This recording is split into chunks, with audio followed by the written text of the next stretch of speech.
Hello everyone, আসসালামু আলাইকুম। চলে আসলাম নতুন একটি কাজ নিয়ে আপনাদের মাঝে শেয়ার করলাম। আজকে গেছিলাম কাজে বুদ্ধ মন্দির। তো বুদ্ধ মন্দির আমাদের একটা সাইট চলতেছে।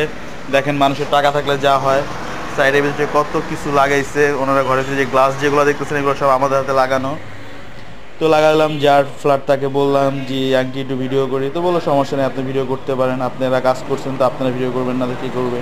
তো ভিডিও করতেছি আমরা।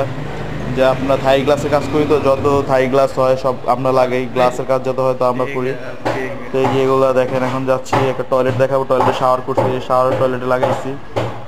তো এই যে দেখছেন সাইডে জানলা এগুলো লাগানো, তারপরে যে পার্টিশন থাই গ্লাসে আর কি। মালিকটা খুবই ভালো, আমরা কাজ করতেছি, আমাদের সাথে ছিল উনি, দেখাই দিতেছিল। এই যে দেখেন টয়লেটের শাওয়ারটা করছি, এটা হলো গিয়ে 2 পার্টের শাওয়ার। ওইখানে আপনার হলো আবার এই দেখেন। তারপর আমরা যাচ্ছি এই যে কমোড, হাই কমোড লাগাইতেছে। এই যে বারান্দার এই কাজটাও করলাম আর কি। অনেক হিজিবিজি তো, তাই পার্টিশন একটু বেশি হয়ে গেছে এখানে। তারপরে এইখানেও গ্লাস লাগাইলাম।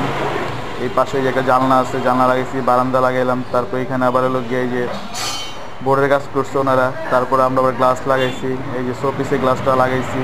তারপর যে কিচেন রুমের আগে ডাইনিং স্পেসে এরিয়াও গ্লাস লাগাইলাম। তারপর কিচেন রুমে লাগাইছি, এটা হলো কিচেন রুম।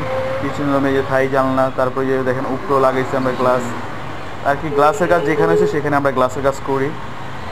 তো ভাবলাম আপনাদের মাঝে একটু শেয়ার করি, কেননা আমরা তো কাজ করি সব সময়, তো এগুলো শেয়ার করা হয় না, যার কারণে শেয়ার করলাম। আপনারা দেখেন যে আমরা কীভাবে কাজগুলো করি, কত সুন্দর হয়। ফিনিশিংটা একটু দেখছেন এটা হলো বারান্দা। তো সবাই ভালো থাকবেন, সুস্থ থাকবেন। এই যে আমি এখন ভিডিও করতেছি। সবাই ভালো থাকবেন, সুস্থ থাকবেন। আল্লাহ হাফেজ।